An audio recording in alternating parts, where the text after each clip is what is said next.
mark after the magic of gratitude, because So, we'll go on. So, in the Bible, start every day with an attitude of gratitude. From some company named Smoking Success. In everything give thanks, for this is God's will from you. And that's from the Bible, 1 Thessalonians 5:18. It's God's will for us to be grateful and give thanks. Because there's a magic in giving thanks and being grateful for all that we have and all that we are. The journey that we've been on in our lives, just being grateful, for where we are here together in this community of, loving spirits and souls growing spiritually. In A Course in Miracles, it says, Lesson 195, it is insane to offer thanks because of suffering, but it is equally insane to fail in gratitude to the one who offers you the certain means whereby all the pain is healed and suffering is replaced with laughter and with happiness.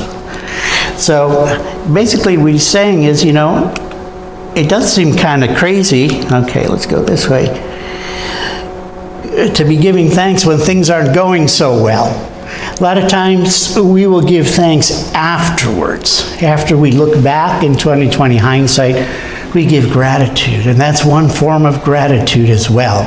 It's like, this is what it was all about. We can relax into it. When we're in that journey, we may not particularly feel gratitude, and it's okay not to feel grateful or give thanks. That's fine too.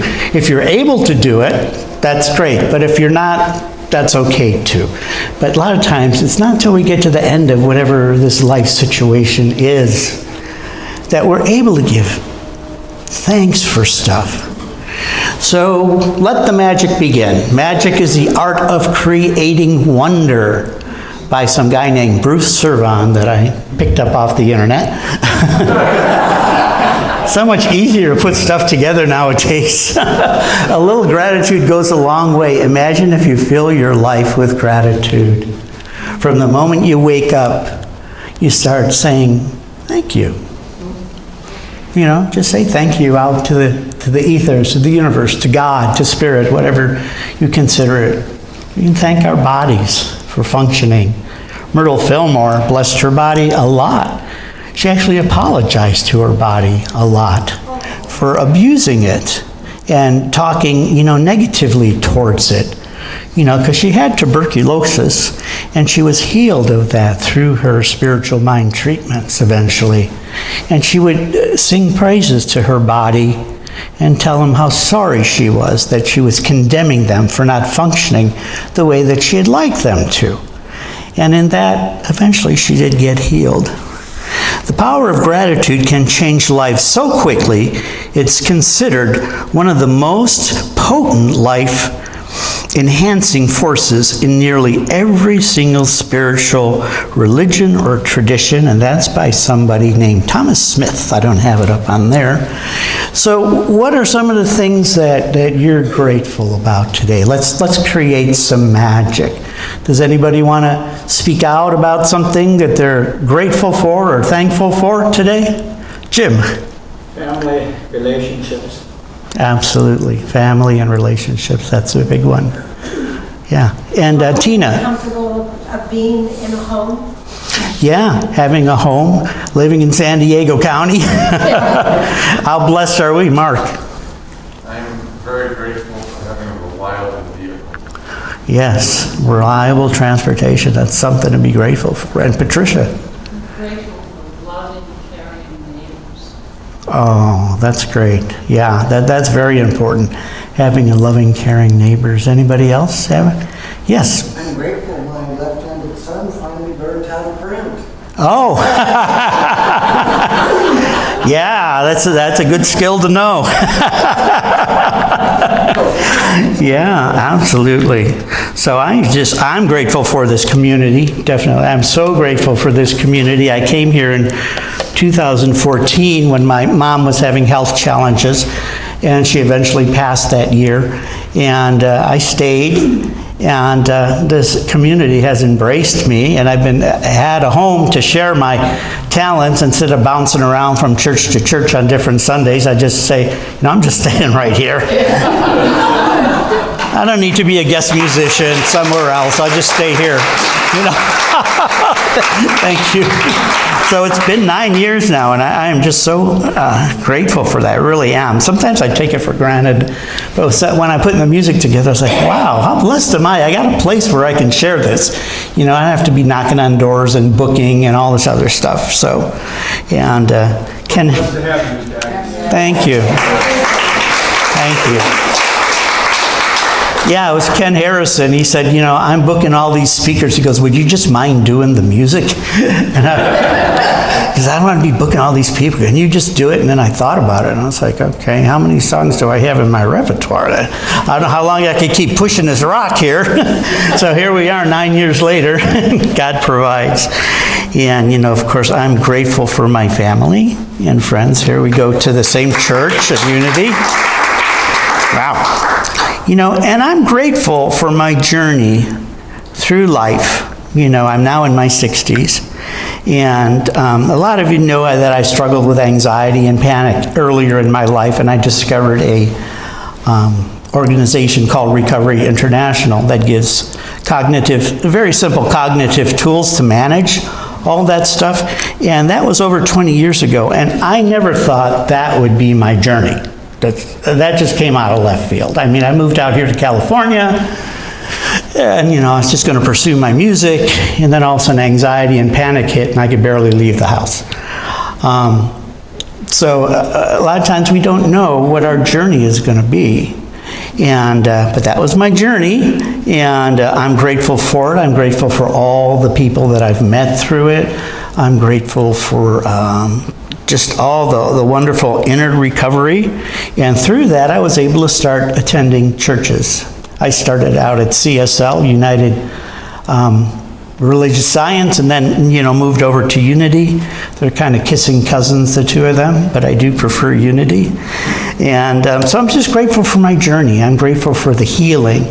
I'm grateful for the spiritual and cognitive tools and just so much, my journey. And I'm grateful for my family's journey. I know a few of you have known this, but my parents escaped Palestine in 1948, and soldiers came to the door and said, you have to leave now, this is Israel.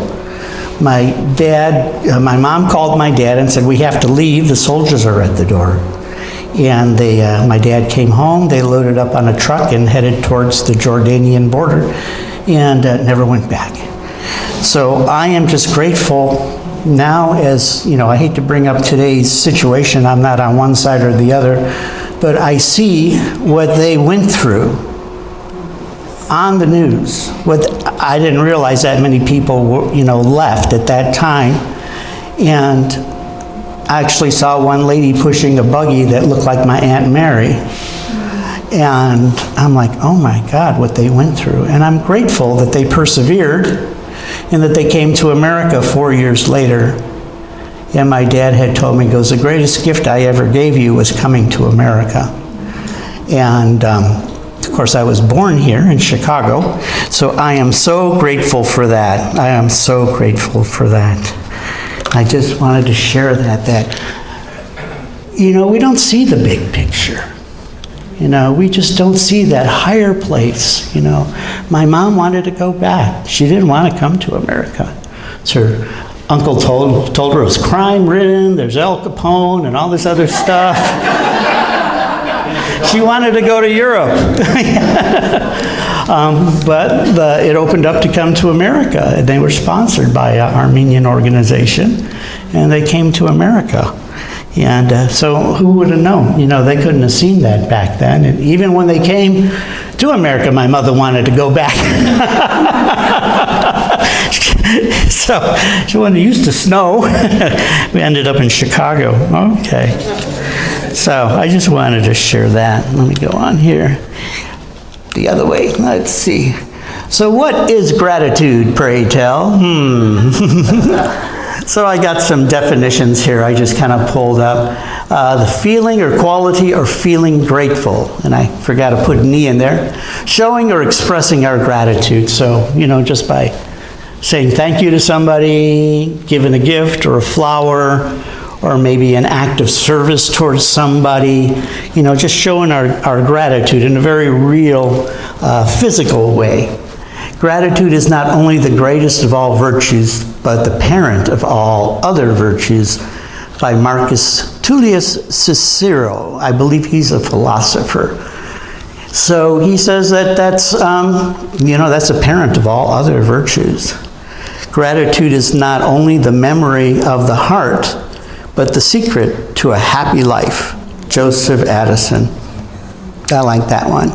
As we express our gratitude, we must never forget that the highest appreciation is not to utter words, but to live by them. And that's President John F. Kennedy. I just love those quotes. And Nora Roberts says about magic exists. Who can doubt it? When there are rainbows and wildflowers, the music of the winds and the silence of the stars, who cannot say that there is no magic? And the gratitude is the key to unlock that magic. And some of the magic that we kind of take for granted in our lives is like synchronicities, things that happen that we don't expect. And I know my family's been watching some Hallmark movies, and there's one called God Wink. And so then when something happens, they go, oh, that's a God wink, Or in the 12 steps, they say, is that odd or is that God? So, a lot of times it's like, wow, how did that happen? And I believe gratitude paves the way, helps to transform that dross in our life. As we are grateful, it does an alchemical within us. And the things that we see that were so distressing and hurtful or whatever it is, it can transform that. And then those little synchronicities can come. The lightness of the heart can start happening as we just give gratitude. If you can't give gratitude for the situation you're going through, you can give gratitude for whatever it is you sincerely feel grateful for. With your home, a beautiful garden, living in San Diego County, so you may not be grateful that you twisted your leg, but you could be grateful, that you have a good doctor that you can go to. We can always find something to be grateful for and to keep us out of that muck and mire of negative thinking. So gratitude is a way of positive thinking, And Minister Michael Gott, at one of his workshops, he says, whenever something's happening that he doesn't like, he'll just kind of grit his teeth and say, only good will come of this. Only good will come of this. Even if it's like the miracle of 34th Street, that little girl goes, I believe, I know it's silly, but I believe. And then boom, there was that house that she was wishing for, told Santa that she wanted. So that's the magic of gratitude. So now, let's see, I want to go on to, what do we do when we're not feeling it? Okay, like life's not going your way, God's Spirit, the universe is not on our timetable. It shouldn't be like this. Oh, why? Oh, why? The sky is falling, metaphorically, what the heck? Or put in whatever word you want. So we just breathe and let go. Breathe and let go. In Recovery International, we say, I don't like it, I don't want it, and it shouldn't be. And these are forms of what we call temperamental lingo. We don't like it, and when we get in that mode, then, we're going to end up in some kind of symptom. So, I want to talk about gratitude in faith. Sometimes we have to give gratitude in faith for the situation. Like you don't feel grateful for whatever it is that's happening, but we offer thanks and gratitude in faith that this is going to turn out good. Even in the moment, we don't even believe it, but we do it in faith. So we walk down this hallway of faith from where we are and where we're wanting to go. So we're in that hallway, sometimes it can be pretty dark or it could be light, whatever comes into your mind. And we can say, thank you for this hallway. Thank you that I'm moving forward. Finding ways to find gratitude. And also, we can always stop and feel our feelings. Sometimes we try to do a spiritual bypass by offering gratitude. I'm grateful for this, I'm grateful for that. But we're not really feeling what's going on either. So we don't want to dismiss what we're feeling and do a spiritual bypass, is what they call that, by, trying to use these spiritual principles to avoid our feelings. So we can journal about your feelings, write it all out, rip it up, burn it, just get it out. And you'll feel a sense of, relief, and then it'd be a little easier to be grateful. Now, have any of you heard of Byron Katie? Okay, yeah. She has a book called Loving What Is. So it took her to a mental breakdown and ending up in a hospital until she could accept what was.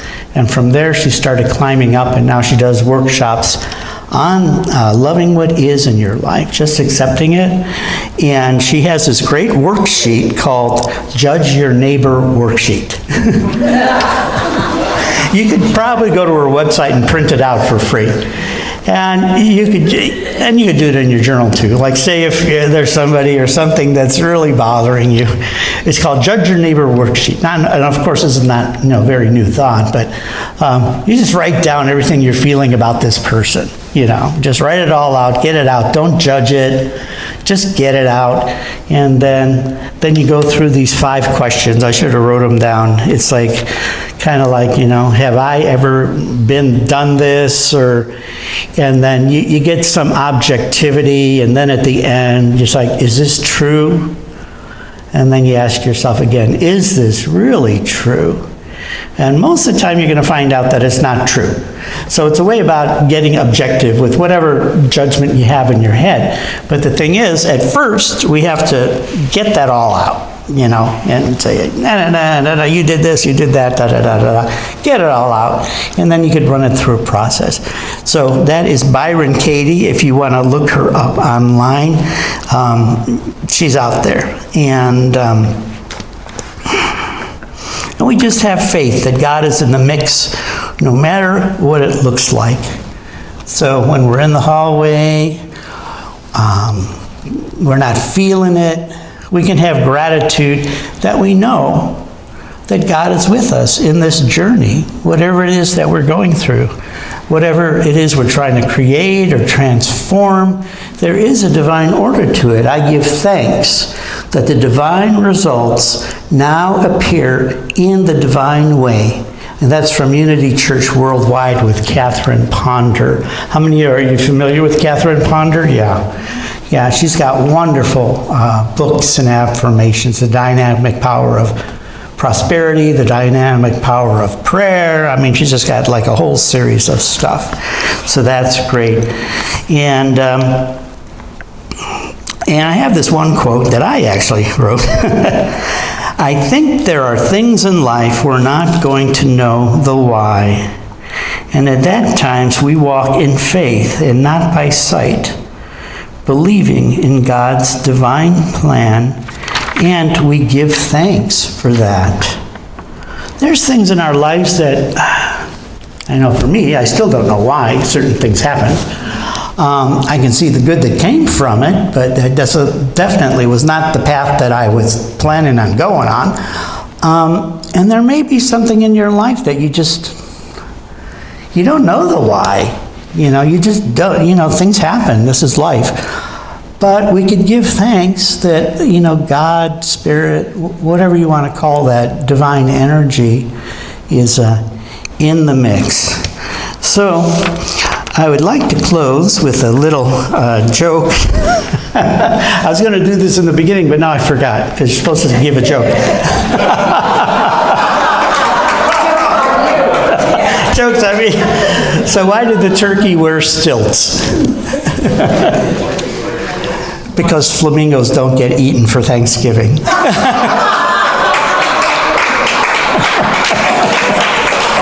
What is the turkey's way of traveling